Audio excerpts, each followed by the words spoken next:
আজ চলে এসেছি একটা অন্যরকম শর্ট ভিডিও নিয়ে। আমাদের এখানে বৃহস্পতিবার সব কিছু বন্ধই থাকে, দোকানপাট সব কিছু বন্ধ থাকে।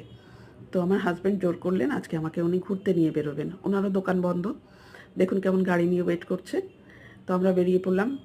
রাস্তাঘাট ফাঁকা, লোকজন খুব কম, দোকানপাটও প্রায় বন্ধ বললেই চলে। তো হাজব্যান্ডদের ওয়াইফদের যদি এই সময় নিয়ে বেরোনো হয়, দারুণ মজা বলুন তো। হুম না না, তিনি তেমন মানুষ নন। আমরা দুজনে ঘুরতে বেরিয়ে পড়লাম। কিছুটা যাওয়ার পর দেখলাম ফুচকা, সেখানে ফুচকা খেলাম।